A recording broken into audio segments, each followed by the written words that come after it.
Going by the recent events in the past few days, the different replies and final addresses from Labour Party legal team to INEC's legal team, to Tinubu and Shetima's legal team, and to APC, the legal strategy of Labour Party have become clearer, unlike when the hearing at the Presidential Election Petition Tribunal started. We can now see why they didn't tender their party agent copies of Forms EC8A in court. They relied solely on INEC certified true copies of Forms EC8A and other forms used in collating the results. You already know the probate value of INEC CTCs in election disputes. When a petitioner tenders INEC CTCs, no one can counter them because no other copy is superior to the INEC CTCs. Remember what happened in the governorship election dispute between Hope Uzodinma and Emeki Ihedioha. Not that the court was right in returning Uzodinma, but let's look at what happened in court and the type of document that all parties tendered. INEC declared Emeki Ihedioha winner of Imo State governorship election, but surprisingly, they couldn't tender INEC CTCs to back the claim. Just like what is going on now on the Presidential Election Petition Tribunal, INEC couldn't submit all the documents required of them. It's not clear if Ihedioha demanded INEC CTCs of Forms EC8A, but he came to defend his win with PDP party agent copies of Forms EC8A from the contentious local government area where Uzodinma claimed he won and INEC didn't count the votes, which caused him to lose votes in the governorship election. To prove this, Uzodinma went for police copies of the governorship election results. He called a policeman to come and tender the CTCs in court. If there are police copies present in court because of their higher probate value over party agent copies, the court will rely on them instead of the party agent copies. This does not in any way excuse what the court did. We are just trying to analyze what went on. So at this stage, Uzodinma called the police to tender their copies in court. Why didn't INEC counter those police copies with their superior results? If they were sure that Ihedioha had truly won the governorship election, why didn't they back him up with the results to prove it? They know that their own copies are superior to the police copies. The question remains, why didn't they tender them? INEC declared someone winner of an election. Another candidate challenged it with police copies.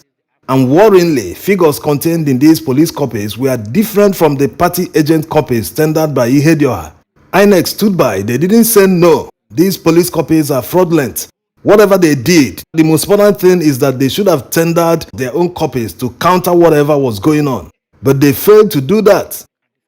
So looking at what happened in the election dispute between Uzodinma and Ihedioha, you can appreciate why Labour Party's legal team didn't want to gamble at all. They went for the copies that no one could counter. When you are going into an election dispute like this one, you should know the people you are up against, what they are capable of. You already know the probate value of the different election results copies. If they had tendered Labour Party agent copies in court, how are you sure that these people will not bring forged INEC copies to counter them? Yes, these people are capable of anything. They are that desperate. That's why the Labour Party insisted that they must bring the INEC CTCs because they are the one with the highest probate value.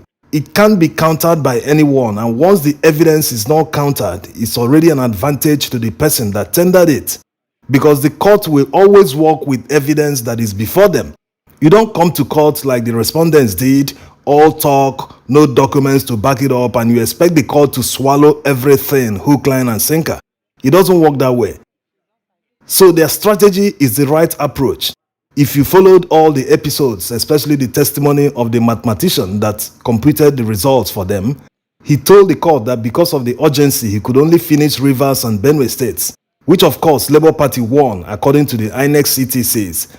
So what they are trying to tell the court is that if they had the opportunity to finish tabulating all the INEC CTCs, that they will do it, and it will still show that Labour Party won. But there's still one problem: the blood results and the missing results. We'll get back to this in a moment.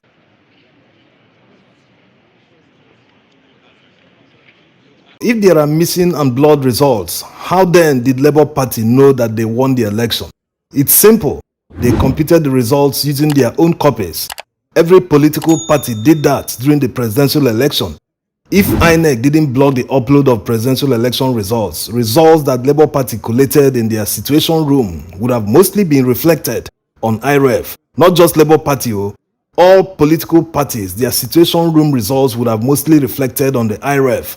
This is true, going by the statements of many PDP members. Remember the one that talked about Labour Party votes in Lagos? That Labour Party scored more than 900,000 votes in Lagos, according to PDP's situation room.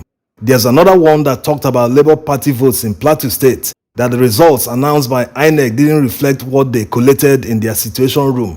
Even Labaran Maku accepted openly that Labour Party won the presidential election. A PDP chieftain and a former minister. Let's take a listen. And we were thinking that P2B was a joke. Where will he go? So both PDP and APC, we were thinking, no, this man, he doesn't have structures. He will not be able to do much and so on. But the people somehow, young people, seized the initiative from all the politicians. For me, we lost in the presidential election. We lost truly. APC, which is the incumbent government, lost more woefully than we did. INEC and other respondents have been busy playing down the importance of IREV, despite the electoral law and their regulations and guidelines making it mandatory that polling officers after vote counting shall use the beavers machine to capture form EC8A and upload it to IREV so as to protect the will of the people. They are even playing with words to confuse people. When you look at their final address, they are trying to say that electronic transfer or transmit is a different thing, that INEC didn't do electronic collation, blah, blah, blah, that everything was done manually. Let's see how Labour Party responded in their final address to INEC.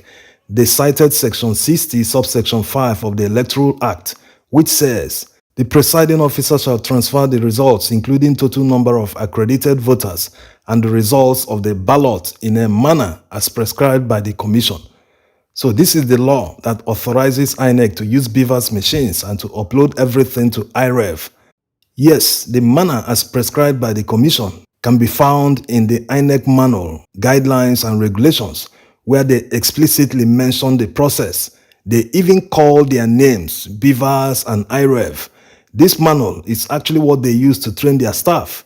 And to tell you how the law is strict about this procedure, it prescribes punishment for defaulters in Section 60, subsection 6 of the Electoral Act. It reads, "A presiding officer who willfully contravenes any provision of this section commits an offense and is liable on conviction to a fine not more than 500,000 naira or imprisonment for a term of at least 6 months.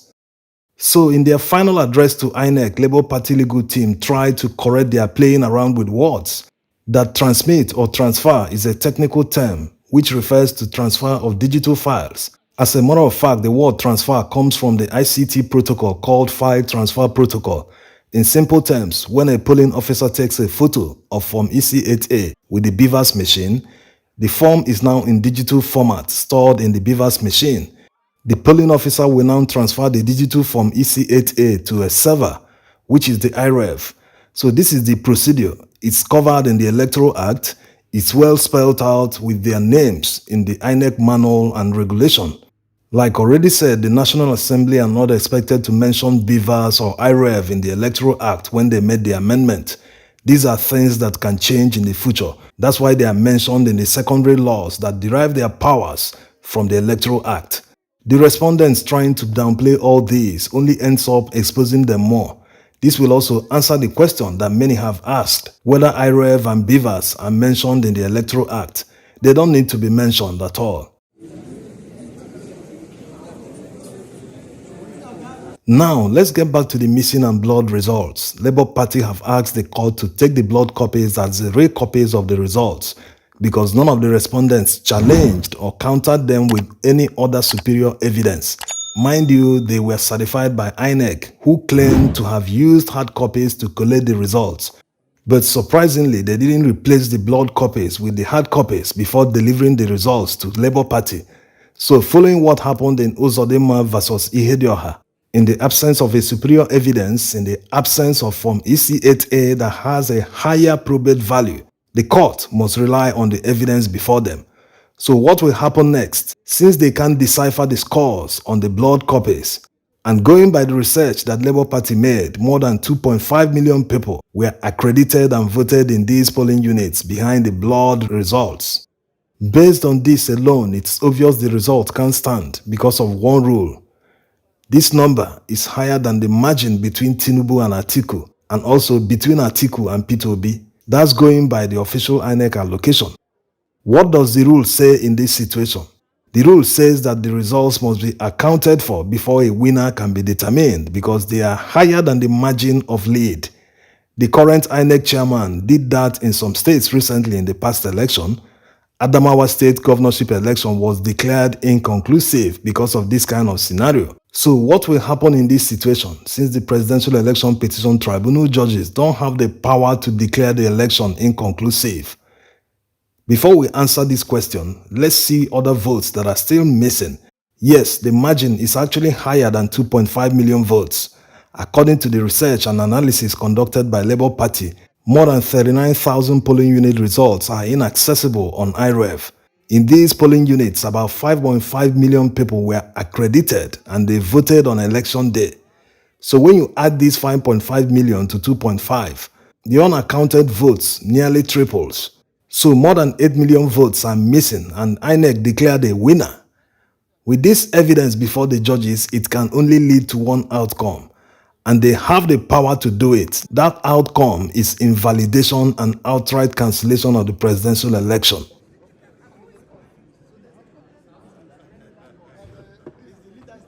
Now, this brings another question or two.